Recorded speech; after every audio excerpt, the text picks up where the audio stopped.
प्यारे दोस्तों, स्वागत है आज की एक नई वीडियो में। दोस्तों आज की इस वीडियो में कक्षा 11 हिंदी काव्य के एक मोस्ट इंपॉर्टेंट और बहुत ही ज़्यादा खास चैप्टर शिवा शौर्य की पूरी हिंदी व्याख्या आप सभी को बताने वाला हूं। लिखित व्याख्या बताऊंगा, कैसे आपको लिखना है व्याख्या। पहले मैं आपको बुक में समझाऊंगा, उसके बाद अपनी इस नोट्स में दिखाने वाला हूं कि कैसे आपको संदर्भ लिखना है, कैसे आपको प्रसंग लिखना है, कैसे आपको व्याख्या लिखनी है, कैसे आपको काव्यगत सौंदर्य लिखना है। एक एक चीज़ आपको डिटेल में बताऊंगा, तो वीडियो बहुत ज़्यादा इंपॉर्टेंट होने वाली है और एक एक शब्द की मीनिंग आपको बेहतरीन तरीके से समझाऊंगा। तो चलिए बिना देरी के वीडियो को शुरू करते हैं और इस चैप्टर को भी आज फिनिश करते हैं, ठीक है। तो यहाँ पर सबसे पहले आपको बता दूं कि शिवा शौर्य जो है इसको किसने लिखा है? भूषण ने लिखा है, महाकवि भूषण, ठीक है ना। और इसमें क्या बताया गया है कि निम्न छंदों में महाराज शिवाजी की सेना का युद्ध हेतु प्रस्थान करने का वर्णन है। यानी जब शिवाजी औरंगजेब से युद्ध करने के लिए जा रहे थे तो उसी युद्ध का बहुत ही बेहतरीन तरीके से और वीर रस में परिपूर्ण वर्णन इन छंदों में किया गया है। और इसके प्रत्येक पद जो हैं ये सब मनहरण कवित्व छंद में लिखे गए हैं। तो पूरा डिटेल में आपको बताएंगे, ठीक है। चले देखते हैं। साजी चतुरंग सैन अंग में उमंग धारी सरजा शिवाजी जंग जीतन चलत हैं। भूषण बनत नाद बिहद नगारन के नदी नद मद गए बरन के रलत हैं। ऐल फैल खैल भैल खलक में गैल गैल गजन की ठैल पहले सैले उसलत हैं। तारा सो तारा निधोरी धारा में लगत जिमी थारा पर पारा पारा वारियों हलत है। तो चलो दोस्तों अब इसकी मीनिंग्स को समझ लेते हैं। तो यहाँ पर देखो, साजी मतलब सजा करके, ठीक है ना। साजी मतलब सजा करके, चतुरंग मतलब चतुरंगिनी, सैन माने सेना। चतुरंगिनी सेना किसको कहा जाता है? सैन माने सेना, चतुरंग माने चार रंग की। चार रंग की सेना कैसे? जैसे वह सेना जिसमें पैदल वाले सैनिक भी हों, रथ वाले सैनिक भी हों, हाथी वाले सैनिक भी हों, घुड़सवार भी हों, यानी चार प्रकार के जिसमें सैनिक होते हैं उसको चतुरंगिनी सेना कहते हैं, ठीक है ना। तो साज मतलब सजा करके, चतुरंगिनी सेना यानी घुड़सवार, हाथी वाले सैनिक, पैदल वाले सैनिक, और उसके बाद एक सैनिक कौन से रहेंगे? रथ वाले, ठीक है ना। यानी चार प्रकार के सैनिक जिसमें रहेंगे। तो चार प्रकार के यानी चतुरंगिनी सेना को सजा करके और अंग में यानी अपने शरीर में उमंग यानी उत्साह को या उत्सुकता को, ठीक है ना। उमंग माने उत्सुकता को या उत्साह को, धारी मतलब धारण करके। सर्जा क्या है? सर्जा एक उपाधि है, ठीक है ना। सर्जा क्या है? उपाधि है यानी पदवी है। तो ये सर्जा जो है शिवाजी को मिली हुई एक उपाधि है जिसका मतलब होता है सरदार, ठीक है ना। सरदार कह लो या महाराजा कह लो, ठीक है ना। तो महाराज शिवाजी आप लोग ऐसे लिखेंगे, ठीक है ना। महाराज शिवाजी जंग माने युद्ध को, जीतन माने जीतने के लिए, चलत हैं मतलब चल दिए हैं, ठीक है ना, यानी प्रस्थान कर दिए हैं। तो आप लोग कैसे लिखेंगे कि अपनी चतुरंगिनी सेना को सजा करके और अपने शरीर में उत्सुकता को धारण करके महाराज शिवाजी ने युद्ध को जीतने के लिए चल दिया है यानी प्रस्थान कर दिया है। भूषण भनत, भूषण भूषण माने महाकवि भूषण, ठीक है ना। महाकवि भूषण भनत माने कहते हैं, ठीक है ना। महाकवि भूषण कहते हैं, भनत माने कहना, ठीक है ना। कि नाद, नाद माने ध्वनि, नाद माने ध्वनि, बिहद माने विशाल, बिहद माने विशाल या बेहद, ठीक है ना।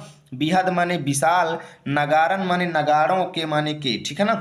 यानी कि विशाल नगाड़ों की ध्वनि से, विशाल बेहद मतलब विशाल, नगारन के मतलब नगाड़ों की, नाद माने ध्वनि से, नदी माने नदियाँ, नद माने नाले, ठीक है ना। नदी माने नदियाँ, नद माने नाले, गैबरन मतलब हाथियों के, मद से। मद क्या होता है? देखिए, हाथियों की कनपटी से एक तरल पदार्थ निकलता है। ये कब निकलता है? जब हाथी बहुत ज़्यादा गति करते हैं, ठीक है ना। जब बहुत ज़्यादा गतिवान होते हैं तब हाथी के कनपटी से एक प्रकार का तरल पदार्थ निकलता है जो बहुत ज़्यादा सुगंधित तो होता है।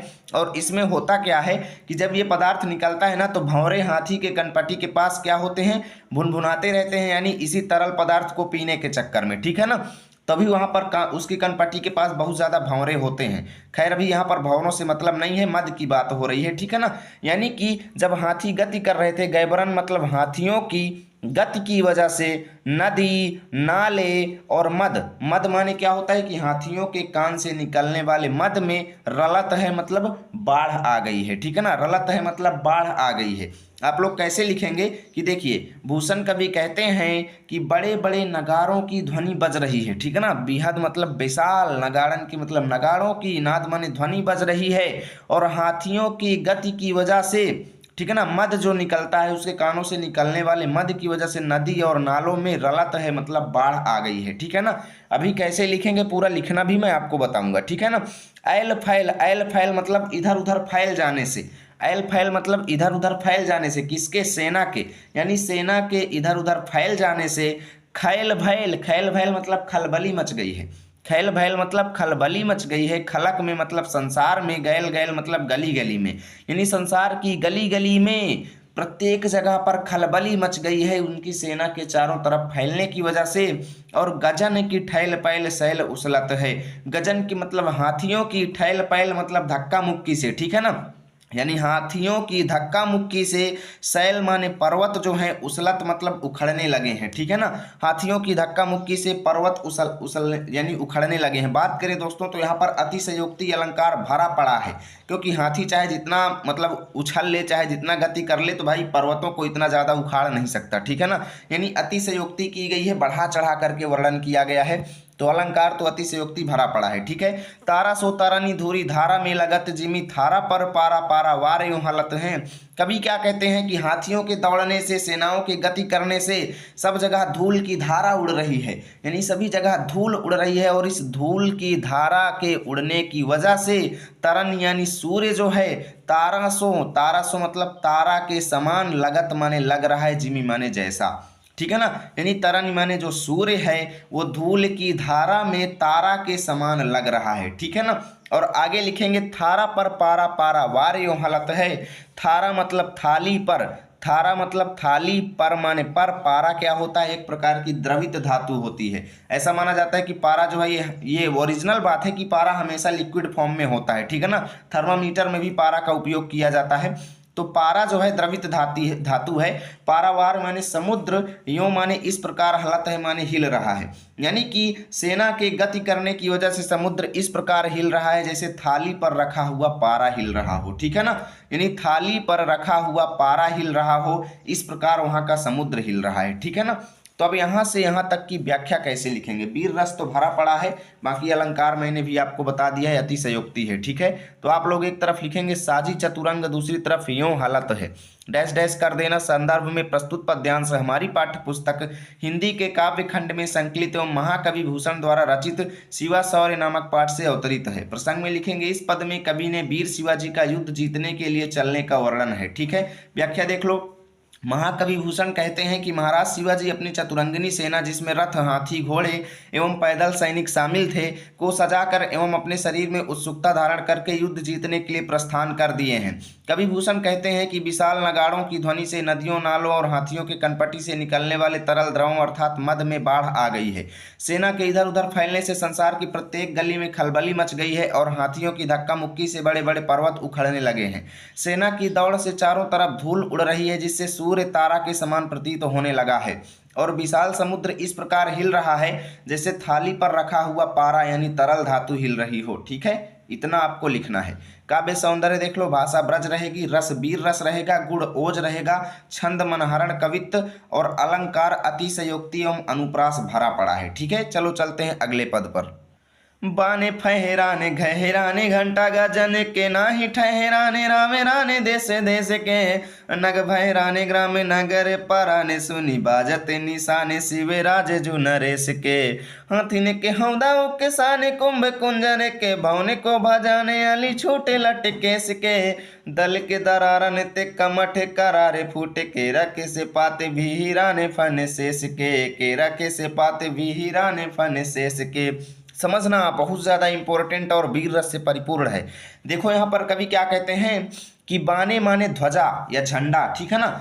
बाने मतलब ध्वजा या झंडा फहराने लगा है, किसका, शिवाजी का, ठीक है ना। युद्ध स्थल पर शिवाजी का झंडा फहराने लगा है। और घहराने मतलब घरघराने लगे हैं। घंटा माने घंटियां, गजन के मतलब हाथियों की। घंटा क्या होता है, जो मंदिरों में बांधा जाता है, वही पहले हाथियों के गले में भी बांधा जाता था, ठीक है ना। यानी कि हाथियों के गले में बंधा हुआ घंटा घरघराने लगा है, यानी बहुत ज्यादा बजने लगा है, ठीक है ना। घहराने का मतलब बजने लगा है, यानी तीव्र ध्वनि करने लगा है। और जिससे हुआ क्या कि नहीं, नहीं मतलब नहीं, ठहराने मतलब टिक पाए या रुक पाए, ठीक है ना। नहीं रुक पाए, रावराने मतलब राजा महाराजा, ठीक है ना। यानी राव और राणा जिसका मतलब होता है राजा महाराजा, ठीक है ना। यानी नहीं रुक पाए राजा और महाराजा देश देश के मतलब देश विदेश के। यानी शिवाजी के झंडा फहराना लगा, यानी झंडा फहराने लगा और हाथियों के गले में बंधी हुई घंटी बजने लगी, जिससे क्या हुआ कि दूर दूर के यानी देश विदेश के राजा महाराजा टिक नहीं पाए और नग भहराने मतलब पर्वत गिरने लगे, भहराने मतलब गिरने लगे, ठीक है ना, यानी पर्वत गिरने लगे और गांव और नगर के लोग पराने मतलब पलायन कर गए यानी चले गए, ठीक है ना। गांव और नगर के लोग जो हैं पराने मतलब भागने लगे, सुनी मतलब सुन करके, बाजत मतलब बाजने की, निशाने मतलब डंका, ठीक है ना, डंका बाजने की जो ध्वनि थी उसको सुन करके गांव और नगर के लोग जो हैं पराने यानी भागने लगे, ठीक है, और पर्वत भयराने लगे, गिरने लगे। शिवराजजू नरेश के यानी कि शिवाजी राजा, शिवराजजू मतलब शिवाजी, नरेश माने राजा, ठीक है ना, यानी राजा शिवाजी के जैसे ही डंका बजा, ठीक है ना, यानी राजा शिवाजी का डंका बजने से गांव और नगर के लोग भागने लगे और पर्वत भयरा करके गिरने लगे, टूटने लगे, ठीक है। हाथिन के हौदा उकसाने कुंभ कुंजर के, हाथिन के ऊपर देखिए, हाथियों के ऊपर बैठने के लिए एक प्रकार का हौदा बांधा जाता है, ठीक है ना, यानी हाथियों के ऊपर एक प्रकार की चीज रखी होती है जिस पर व्यक्ति बैठता है, ठीक है ना, तो उसी को हौदा कहा जाता है। तो यहाँ पर यह है कि हाथी तीव्रता से गति कर रहे थे जिससे उनके ऊपर रखा हुआ हौदा जो है उकसा गया यानी ढीला पड़ गया, ठीक है ना, हौदा जो है उकसा गया यानी ढीला पड़ गया।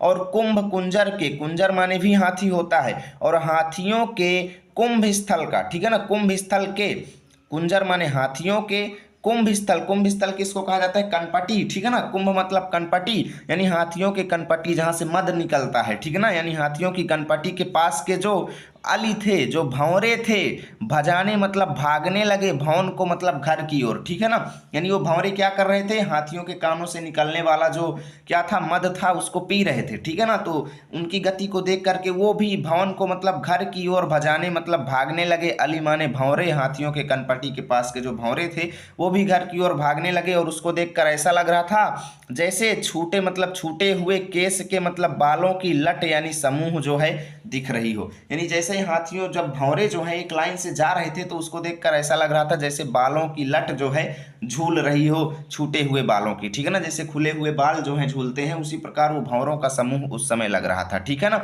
दल के दरारन से, सेना के समूह से, देखिए दल के मतलब सेना के, दरारन माने धक्के से, ठीक है ना, दरारन थे मतलब धक्के से, यानी सेना के धक्के से कमठ या दरार का मतलब भार भी होता है, ठीक है ना, भार भी आप लिख सकते हो कि सेना के भार की वजह से, कमठ माने कछुओं की करारे मतलब पीठें, ठीक है ना, कछुओं के करारे मतलब पीठें फूट गई मतलब टूट गई। देखो ऐसा माना जाता है, पुराणों में ऐसा वर्णन किया गया है कि हमारी धरती को शेषनाग और कछुए लोग अपनी पीठ पर धारण किए हुए हैं, ठीक है ना, रामचरितमानस में भी इसका कई जगहों पर वर्णन किया गया है। तो यहाँ पर क्या कहते हैं कवि की, जो कछुआ हमारी पृथ्वी को धारण किए था उसकी पीठ टूट गई है, और केला, केरा का मतलब क्या है, केला, ठीक है ना, केला के से पात यानी केला के पत्ते के जैसा, केला के से पात, पात माने पत्ते, यानी केला के पत्ते के जैसा बिहराने मतलब बिखर गया या टूट गया, फन, फन किसका, शेष का मतलब शेषनाग का, जो शेषनाग हमारी पृथ्वी को सहारा दिया था उसका फन भी क्या हो गया, केला का पत्ता जिस तरीके से बिखरा जाता है ना, जिस तरीके से बिखर जाता है ना, वैसे ही शेषनाग का फन भी बिखर गया, ठीक है। अब इसकी व्याख्या कैसे लिखेंगे, मैं उम्मीद करता हूं बहुत ही बेहतरीन तरीके से आपको समझ में आ रहा होगा। बस वीडियो को आप लोगों को लाइक करना है, ठीक है, आप लोगों को एक तरफ लिखना है बाने फहराने, दूसरी तरफ फन शेष के, डैश डैश कर देना, संदर्भ में पूर्वत यानी पिछले वाले जैसा यहाँ पर लिख लेना।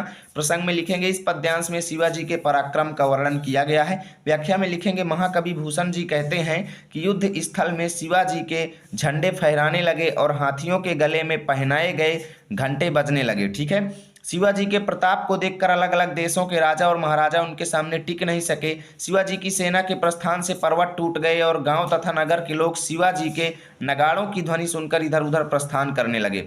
हाथियों के अत्यधिक तीव्रता से चलने के कारण उनके पीछे उनके हौदे जो है ढीले पड़ने लगे और हाथियों की कनपटी के पास से निकलने वाले द्रव को पीने वाले भंवरे अपने घर की ओर भागने लगे। उस समय वे भंवरे छूटे हुए बालों के समूह की तरह दिख रहे थे, ठीक है।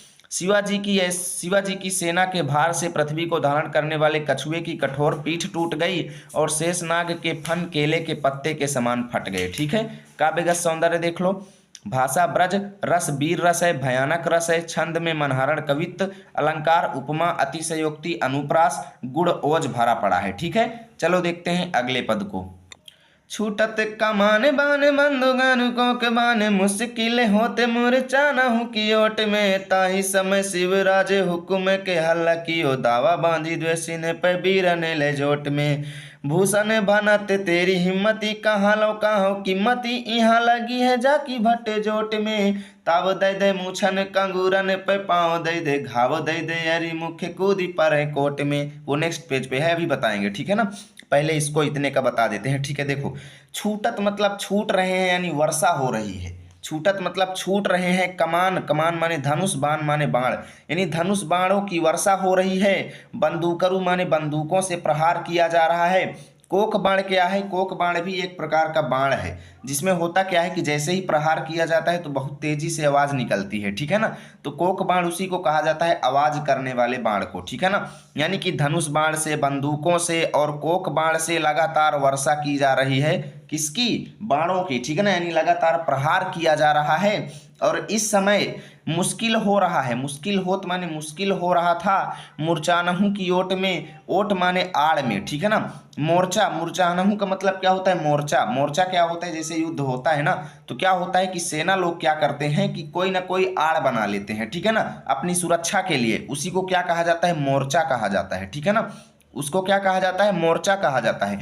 तो कभी यहाँ पर क्या कहते हैं कि जैसे ही शिवाजी की सेना पर शत्रुओं के जो बाण थे लगातार बरस रहे थे, ठीक है ना। शत्रुओं के जो सेना थी वो शिवाजी की सेना पर लगातार धनुष बाण, बंदूकों और कोक बाण से प्रहार कर रही थी, जिससे शिवाजी की सेना का बचना, मोर्चे की ओट में भी बच पाना मुश्किल हो रहा था, ठीक है ना। यानी मोर्चे की ओट में भी, आड़ में भी बच पाना मुश्किल हो रहा था। ताही समय, उसी समय, ठीक है ना, उसी समय शिवराज मतलब शिवाजी ने, ठीक है ना, उसी समय शिवाजी ने बीरन लय जोट में, बीरन देखिए सेना तो बहुत ज्यादा थी, लेकिन उसमें से शिवाजी ने कुछ खास वीरों को चुन रखे थे, ठीक है ना। यानी चुनिंदा वीर उन्होंने इकट्ठा किए थे, तो उन वीरों को लेकर के जोट में मतलब अपने साथ में, ठीक है ना, उसी समय शिवाजी ने उन वीरों को अपने साथ में ले करके द्वेषिन माने शत्रुओं पैमाने पर, ठीक है ना, शत्रुओं पर, ठीक है ना, दावा देकर, ठीक है ना, शत्रुओं पर दावा देकर आदेश दिया, हल्ला किया, यानी आक्रमण करने का हल्ला किया, ठीक है ना। कैसे लिखेंगे देखो, मैं एक बार फिर से बताता हूं, आप लोगों को डाउट होगा। देखिए, ताही समय, उसी समय शिवाजी ने अपने खास वीरों को, यानी जो ज्यादा वीर थे उन लोगों को अपने साथ में लेकर के शत्रुओं पर आक्रमण, द्वेषिन पर मतलब शत्रुओं पर आक्रमण करने के लिए, दावा बांधी का मतलब क्या है? आक्रमण करने के लिए, ठीक है ना, आक्रमण करने के लिए हुकुम के मतलब आदेश देते हुए हल्ला किया, ठीक है ना। यानी ओजस्वी आवाज में, भरी आवाज में तेजी से हल्ला किया, धावा बोल दिया, ऐसा कह लो, ठीक है ना। भूषण भनत तेरी हिम्मती, कहाँ लो कहाँ कहूँ कीमत यहाँ लगी है जाकी भट्ट जोट में। कभी यहाँ पर कहते हैं भूषण भनत मतलब कभी भूषण कहते हैं कि हे शिवाजी तेरी हिम्मत का मैं कहाँ तक वर्णन करूं, ठीक है ना। हे शिवाजी तेरी हिम्मत का मैं कहाँ तक वर्णन करूं, क्योंकि तेरी कीमत जो है, कीमत माने कीमत, तेरी कीमत यहाँ माने यहाँ पर लगी है, जाकी मतलब जिसकी, यानी शिवाजी की, ठीक है ना, भट्ट जोट में, भट्ट भट्ट माने वीरों के, झोट में मतलब समूह में, ठीक है ना। क्योंकि तेरी कीमत कहाँ पर है? केवल वीरों के समूह में ही तेरी कीमत है, ठीक है ना। हे शिवाजी तेरी कीमत जो है वीरों के समूह में ही है, इधर उधर कीमत नहीं है, ठीक है ना। क्योंकि वीरों के समूह में आप तो कुछ ज़्यादा ही अच्छा परफॉर्म करते हैं, इसलिए आपकी कीमत जो है केवल वीरों के समूह में है, क्योंकि आपकी कीमत कोई भी वीर यहाँ पर चुका नहीं सकता जितनी कीमत आपकी है, ठीक है ना। अब देखो चलते हैं अगले, यहाँ पर 2 लाइनें बची हुई हैं, तो नेक्स्ट पेज पर आ चुके हैं। यहाँ पर है ताव दई दे मूछन कंगूरन पे पाँव दई दे, ताव दे देकर, यानी शिवाजी की सेना का वर्णन करते हुए कवि भूषण कहते हैं कि आपकी सेना जो है अपनी मूछों पर ताव दे दे करके, ठीक है ना, अपनी मूछों पर ताव दे दे करके कंगूरन, कंगूरन किसको कहा जाता है? चोटी, महलों की चोटी, ठीक है ना। कंगूरन माने महलों की चोटी पर पाँव दई दई मतलब पाँव दे दे करके, यानी महलों की चोटी पर चढ़ जाते हैं। और घाव दई दई, घाव दई दई मतलब घाव दे दे करके, अरि माने शत्रुओं के मुख पर। देखो भरा पड़ा है पुनरुक्ति प्रकाश यहाँ पर अलंकार, ठीक है ना, क्योंकि दई दई दई दई, दो दो दई दई, तीन तीन, चार चार बार यूज आ रहा है और अर्थ सेम है। यहाँ पर पुनरुक्ति प्रकाश अलंकार है, ठीक है ना। तो यहाँ पर तुम्हारी सेना जो है अपनी मूछों पर ताव दे दे करके महलों की चोटियों पर चढ़ जाते हैं और शत्रुओं, अरि माने शत्रुओं के मुख पर घाव दे देते हैं, ठीक है ना। और कूद पड़े कोट में, कोट माने महलों के अंदर कूद पड़ते हैं, ठीक है ना। तुम्हारी सेना जो है महलों के अंदर कूद पड़ी है, अपने मूंछों पर ताव देते हुए महलों के शिखर पर चढ़ गई है और शत्रुओं के मुखों पर घाव दे रही है, ठीक है ना, घाव देते हुए और महलों के अंदर कूद गई है, ठीक है। अब इसका पूरा कैसे लिखेंगे ये चीज मैं आपको बता देता हूं। तो आप लोग एक तरफ लिखेंगे छूटत कमान, दूसरी तरफ कोट में डैश डैश कर देंगे, संदर्भ हो जाएगा पूर्वत यानी पिछले वाले जैसा। प्रसंग में लिखेंगे इस पद्यांश में, ठीक है ना, इस पद्यांश में कवि ने महाराज शिवाजी के शत्रु के साथ भीषण युद्ध का बहुत ही ओजस्वी पूर्ण वर्णन किया है, ठीक है। व्याख्या में लिखेंगे महाकवि भूषण कहते हैं कि शत्रुओं की सेना शिवाजी की सेना के ऊपर धनुष बाण, बंदूक और कोक बाण से प्रहार कर रही है, जिससे शिवाजी की सेना का मोर्चे की आड़ में भी बच पाना मुश्किल हो रहा था। उसी समय महाराज शिवाजी अपने कुछ चुनिंदा वीरों को लेकर शत्रुओं की सेना पर आक्रमण करने का आदेश दिया। कवि भूषण कहते हैं कि हे शिवाजी, मैं आपकी हिम्मत का वर्णन कहाँ तक करूं, जिसके हिम्मत की कीमत इस वीरों के समूह में कोई नहीं लगा सकता है। अर्थात आपकी हिम्मत अतुलनीय है, किसी के भी साथ आपकी तुलना नहीं की जा सकती। वीर शिवाजी की सेना अपनी मूंछों पर ताव दे देकर अपने अंदर उत्साह भरकर शत्रुओं के किले की चोटी पर पांव रख रख कर और शत्रुओं के मुख को घायल कर करके किले के अंदर कूद पड़ते हैं, ठीक है। काव्यगत सौंदर्य देख लो, रस वीर रस, छंद मनहरण कवित्व, अलंकार पुनरुक्ति प्रकाश, अतिशयोक्ति अनुप्रास, भाषा ब्रज गुण ओज, ठीक है। चलो चलते हैं अगले पद पर। इंद्र निज हेरत फिरत गज, इंद्र अरु इंद्र को अनुज हेरे दुग धन दिश को, भूषण भनत सुर सरिता को हंस हेरे, विधि हेरे हंस को चकोरे रजनीश को, साहिता ने सर जायो करनी करी है तैवे, होतु है अचंभो देव कोटियों 33 को, पावत न हेरे तेरे जस में हीरा ने निज, गिरी को गिरीश हेरे गिर जा गिरीश को, गिरी को गिरीश हेरे गिर जा गिरीश को। समझना, एक एक शब्द को समझना बेहतरीन तरीके से, पूरा डिटेल में आपको समझाऊंगा, ठीक है ना। इंद्र, इंद्र देखिए अब यहाँ पर युद्ध के प्रभाव से देवताओं पर क्या असर पड़ा उसका यहाँ पर बेहतरीन तरीके से वर्णन किया गया है, ठीक है ना, बेहतरीन तरीके से। इंद्र भगवान जो है निज माने अपने, इंद्र भगवान अपने गजेंद्र, गजेंद्र किसको कहा जाता है, इंद्र भगवान का वाहन, ठीक है ना। गजेंद्र मतलब वह हाथी जो इंद्र भगवान का वाहन है, तो गजेंद्र किसको कहा जाता है, सफेद हाथी, या जिसको ऐरावत हाथी भी कहा जाता है, वो इंद्र भगवान का वाहन है, ठीक है ना। तो गजेंद्र की जगह पर क्या लिखेंगे, ऐरावत हाथी या फिर सफेद हाथी या फिर इंद्र भगवान का वाहन, ठीक है ना। तो कैसे लिखेंगे कि इंद्र भगवान अपने सफेद हाथी को हेरत माने ढूंढते फिर रहे हैं, ढूंढते हुए, फिरत माने घूम रहे हैं, इधर उधर ढूंढ रहे हैं। इंद्र देखिए युद्ध के प्रभाव से इंद्र भगवान का वाहन यानी ऐरावत हाथी खो गया है, ठीक है ना, ऐरावत हाथी यानी सफेद हाथी। तो युद्ध के प्रभाव से इंद्र भगवान का हाथी, वाहन हाथी जो है खो गया है और वो उसको ढूंढ रहे हैं। अरु माने और, इंद्र को अनुज, इंद्र को अनुज मतलब इंद्र भगवान का भाई, छोटा भाई, ठीक है ना। इंद्र को अनुज मतलब इंद्र का छोटा भाई अर्थात भगवान श्री कृष्ण। पुराणों में इंद्र का छोटा भाई विष्णु भगवान को बताया गया है, ठीक है ना, ध्यान दीजिएगा।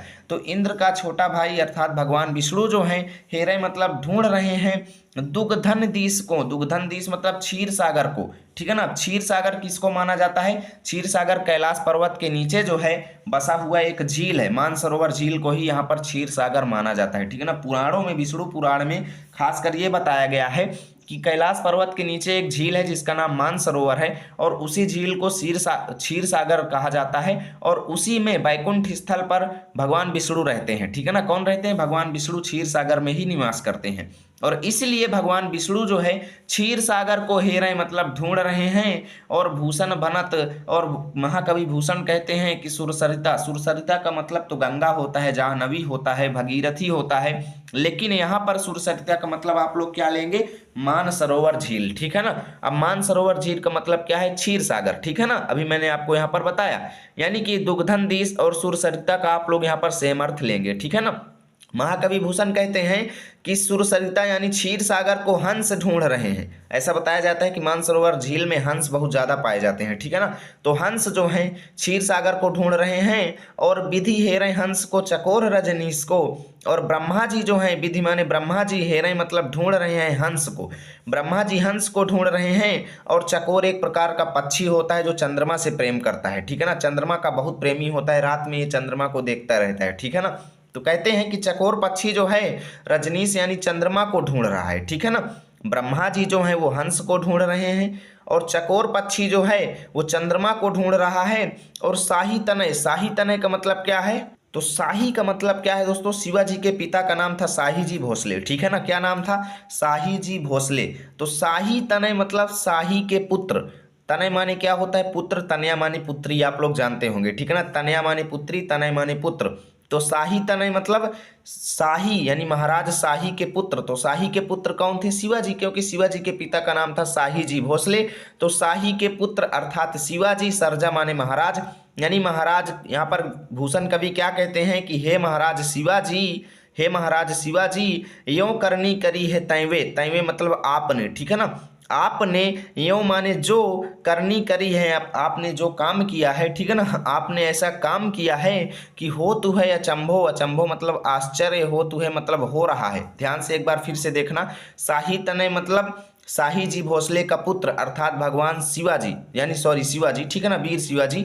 तो यहाँ पर लिखेंगे कि महाराज शिवाजी, हे महाराज शिवाजी, आपने ऐसा करनी किया है अर्थात आपने ऐसा कर्म किया है कि हो तुहे मतलब हो रहा है, अचंभो मतलब आश्चर्य, देव मतलब देवताओं को, कोटियों मतलब करोड़ों, 33 माने 33। ऐसा माना जाता है कि 33 करोड़ देवता हैं, ठीक है ना। तो यहाँ पर क्या लिखेंगे कि आपने ऐसा काम किया है, तैमय मतलब आपने ऐसी करनी किया है कि जिससे 33 करोड़ देवताओं को आश्चर्य हो रहा है, ठीक है ना।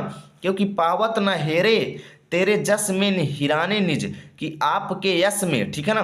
तेरे मतलब आपके यश में, हिराने मतलब खोए हुए, ठीक है ना। आपके यश में खोए हुए, हेरे मतलब ढूंढ रहे हैं, निज माने अपने, अपनी अपनी चीज़ों को ढूंढने पर भी पावत ना मतलब नहीं पा रहे हैं, ठीक है ना।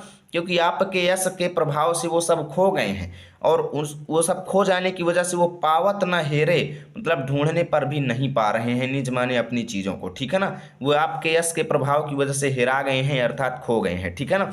गिरी को गिरीश हेरे, गिरजा गिरीश को। और कवि क्या कहते हैं कि गिरी माने हिमालय पर्वत को, गिरीश अर्थात शंकर जी ढूंढ रहे हैं, ठीक है ना।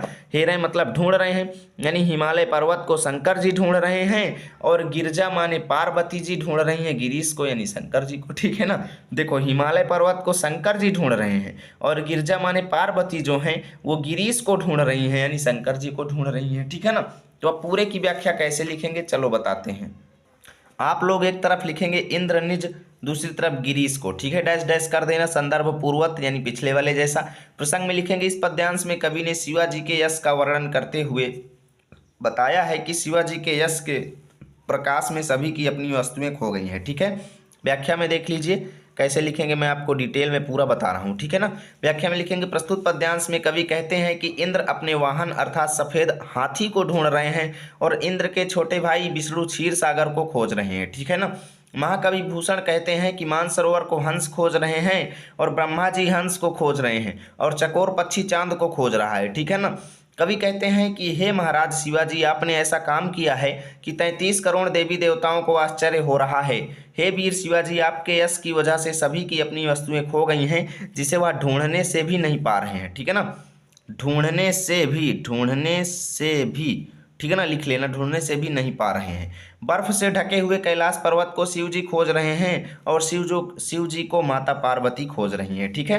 काव्य का सौंदर्य देख लो, रस अद्भुत, छंद मनहरण, कवित्व, अलंकार, अतिशयोक्ति, अनुप्रास, भाषा ब्रज, गुण ओज, ठीक है। चलो चलते हैं अगले पद पर।